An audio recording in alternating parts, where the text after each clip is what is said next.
Brian really cared about everybody, and it sounds like a platitude, but in his case it was really true. He loved his patients, he loved his family, loved his colleagues, and they all loved him, and everybody felt that. He really cared about people. He was a funny man. He had infinite number of jokes to tell. He loved to talk. He loved to bend your ear, and you couldn't help loving him, really.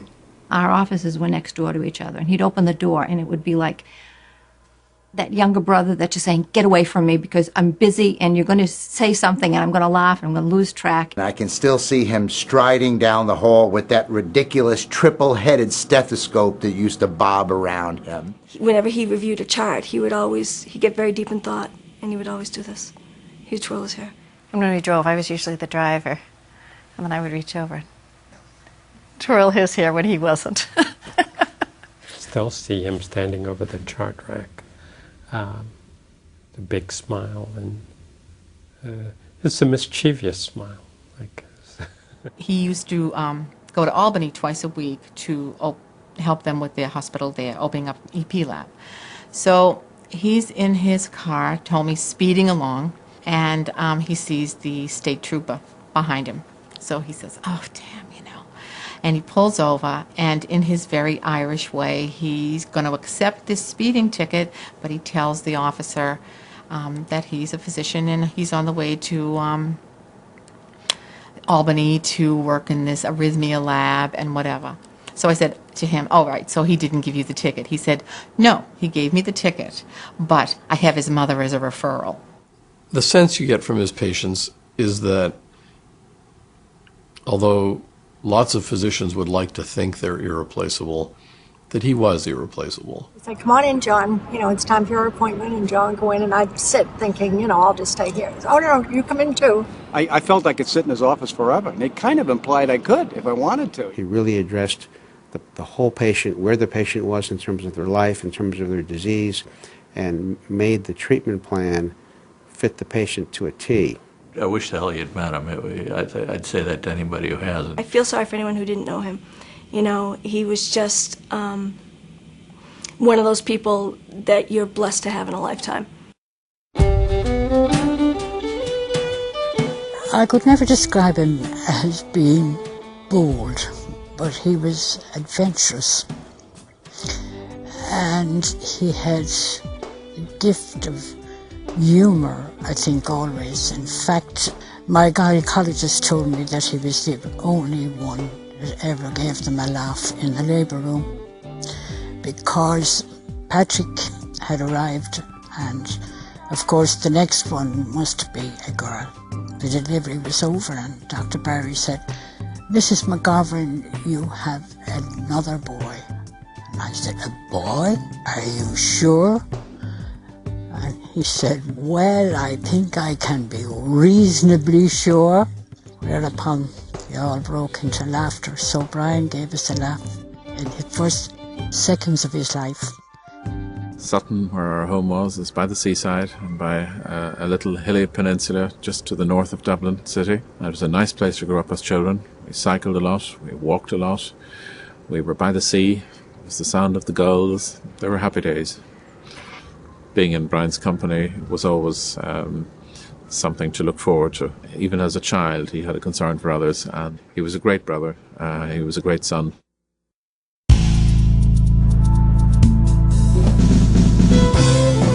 Belvedere School has a tremendous tradition. It was founded in 1832, so it's our second oldest school, certainly in terms of continuity. Gosh, Brian really, you could describe him as a new Renaissance man. Just a person who was inquiring, and across a broad range. I know he was a brilliant cardiologist, and I know he had a specialisation, and I know he had a huge influence on the people with whom he worked, people he met and advised and so on. But just that sense in people and in the possibilities that life offered. Brian was fully alive, just fully alive. His school reports were always academically, fine. But the remark always was a little too talkative. Brian was a fantastic talker, and I was fairly recalcitrant. I was very shy and very quiet, so maybe we suited each other in that he did a lot of the talking. He was also a very good listener.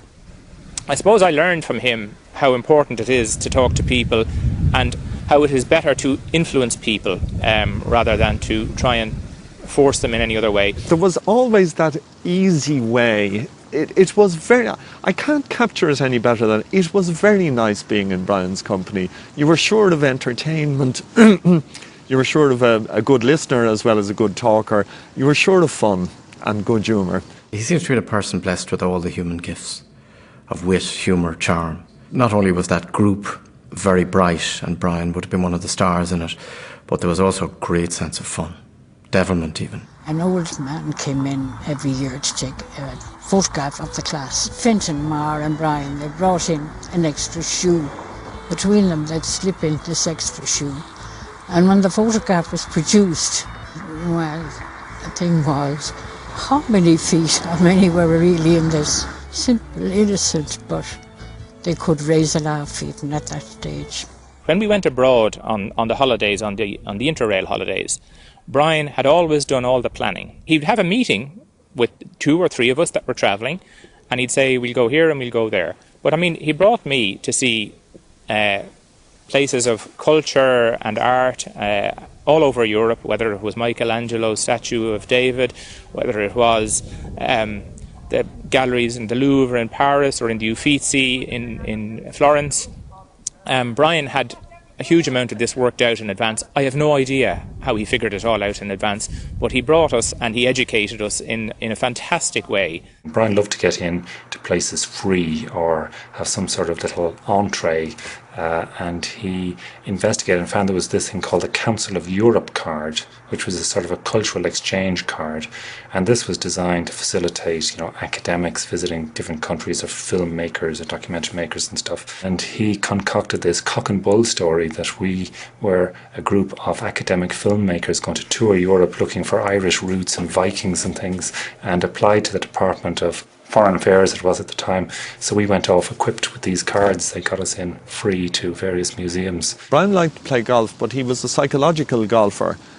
He was very good at it himself, but the rest of us weren't. He was very keen to try and help you miss a shot from time to time, and he had a number of techniques for doing this. One of them would be that he would say, there's a tree on the left here, but you don't need to worry about it because you'll be well right of it. And of course, every time he said that, your ball went straight to the tree. When I was 13 or 14, I had no idea what adults were thinking. Brian knew exactly how to press buttons with adults. He knew how to, I'm sure he was probably very good at making his mother annoyed at times if he chose to. I forgot whatever misdemeanor he was guilty of. I said, I really can't cope anymore. I'm going to put you up for adoption.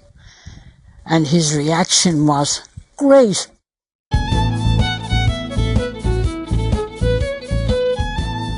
I think there's about 120 students, and they allocated your seats alphabetically. So most of my friends, I think a lot of Brian friends, would be Macs, because there was a huge clump of Macs right in the middle of the alphabet. We had a fantastic time there. We had lectures, we had quite a bit of free time. We used to deal with all the issues of the day and decide the future of the universe. The thing that stood out about Brian was his sense of humour. He had a very quirky sense of humour. He had a way with words that I think was probably unmatched in our class. He was enterprising and organising, and he liked organising trips and activities and things like that. And he brought people along with him.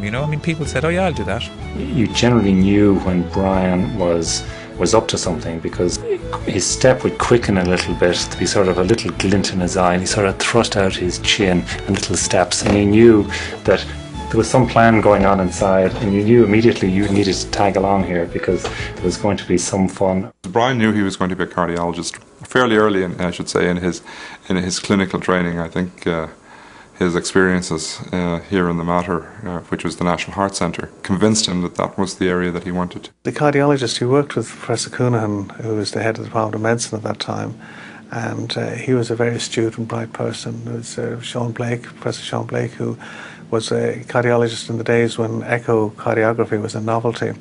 And the thing I particularly remember that Brian spoke about with Professor Blake was that he wrote down exactly what he was hearing with the murmur. There was none of this sort of, I think this is a mitral stenosis of such and such severity, and walking away from the bedside and saying, well, how did you come to that conclusion? The conclusion was all written down in the notes, and then you could go back as a medical student or a junior doctor, go to the patient and say, no, let's try it again, what did you say? And Brian would do that. After he had spent time working in cardiac surgery and in cardiac medicine, with what were then the two professors, Owen O'Malley and Tim Coonan, who were the chairs of surgery and medicine respectively at this hospital, that it was evident that he was fascinated by cardiology. There was a letter from Professor Coonahan in Dublin recommending Brian to us, and the letter described him in very academic terms as a remarkable individual who was obviously brilliant and had performed outstandingly well in all of his academic endeavors. And we expected a bit of an egghead, you know, the guy just looked too good on paper to be true, and in fact what we got was the opposite. What surprised me really was, you know, that he was a very young but also at the same time a very mature man in so many ways. He was a self-effacing, very funny, very charming individual who was obviously brilliant but didn't take himself seriously at all, and that fit in perfectly with our own view of things. After the first year or so with us, I knew that he had a stellar career as a clinician.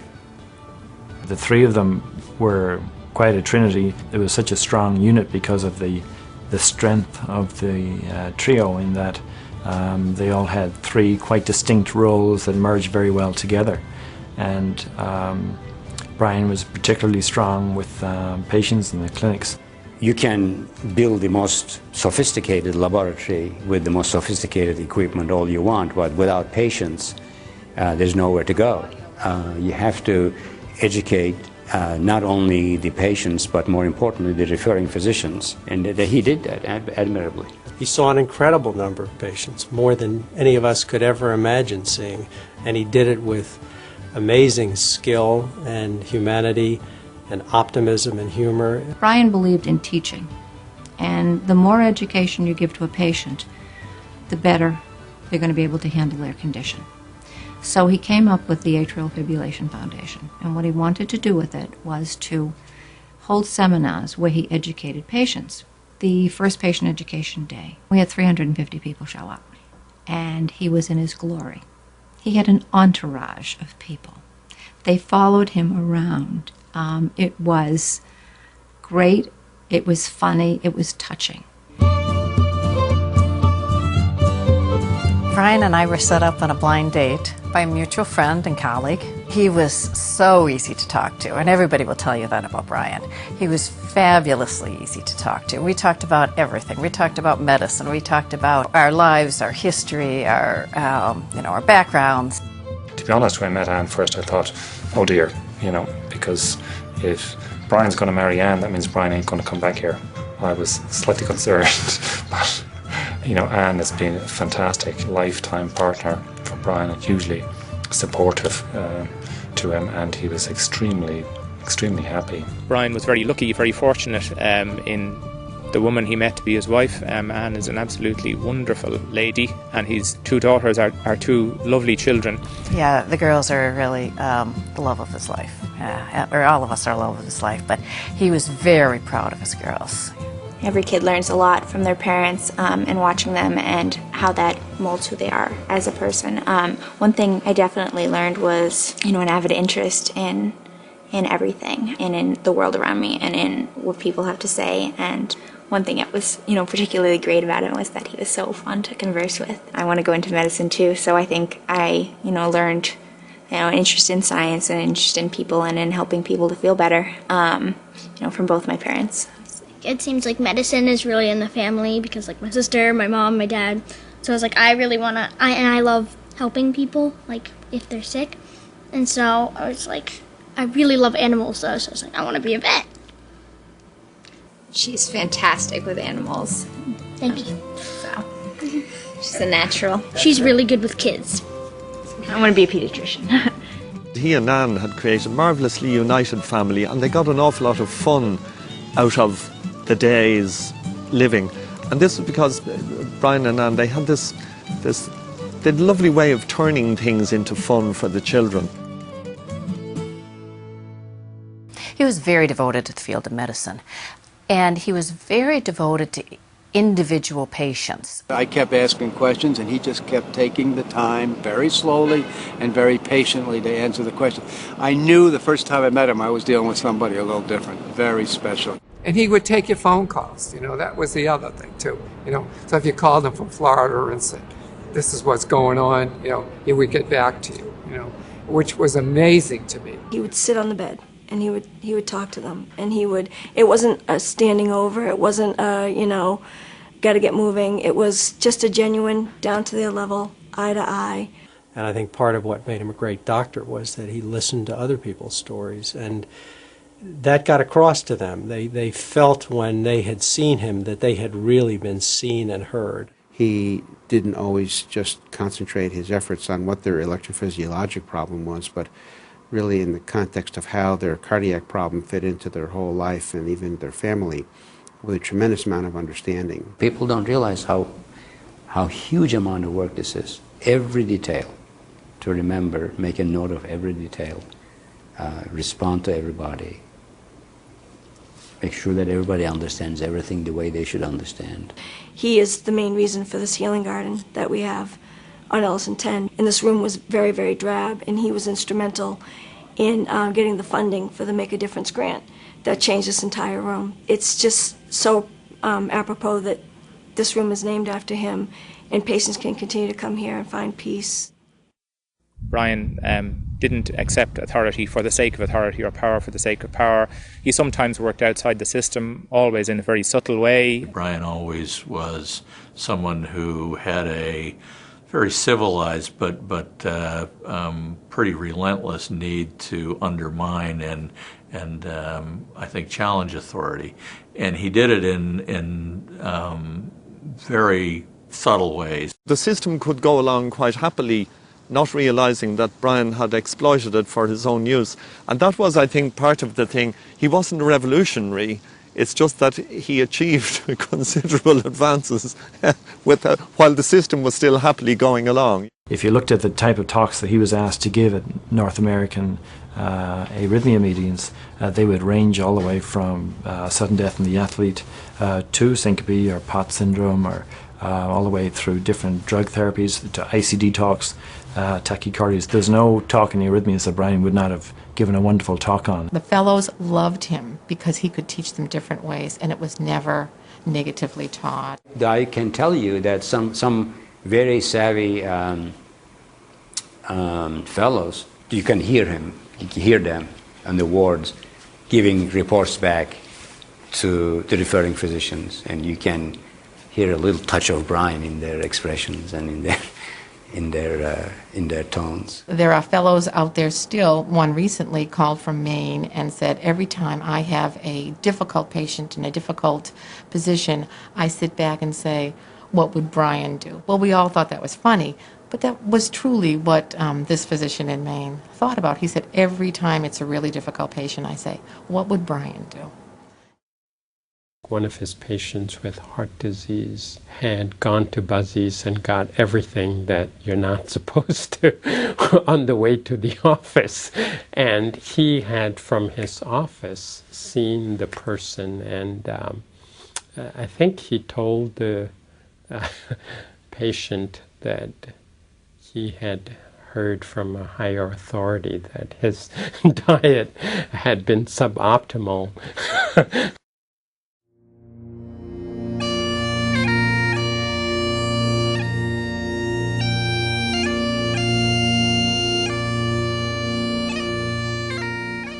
I feel markedly enriched by having known him, and still incalculably bereft at his loss.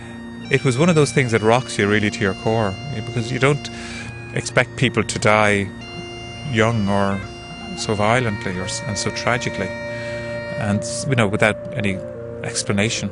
I kept feeling that you'd wake up from a dream and find Brian on the other end of the phone saying, got you again, you know, I know that this was a bit of shock to you, but actually I'm fine.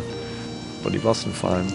Brian's loss was probably about as difficult for his patients as it was for his friends. It was very, very touching after Brian's passing. The enormous number of patients who got in touch, as were the numbers who attended Brian's funeral. If you walk from Earlsford Terrace and then you cross the road to St. Stephen's Green, the first thing you'll notice is a statue. It is the three fates. They're basically three old women, and they've got this thread. One of them is spinning the thread, and the next is measuring the thread, and the third one of them is cutting the thread, and that's the thread of life. And I remember distinctly because Brian told me this whole statue was supposed to tell you how ephemeral life was, and at any point the thread of life could be cut by one of these fates, and you had really no control over that. And you know, when I think of Brian, I think of the three of us standing in front of that statue with him telling us what it meant, and I didn't think I'd be sort of in future years standing in front of that statue thinking, well, that's true, that's what happens. The challenge is, and I suppose particularly for those closest, and this is very difficult and it takes years, is the letting go and the forgiving. He's missed every day by the people who know him. He's missed every day. I've had a picture of him in my office ever since he died. I've had a fairly active relationship with the picture.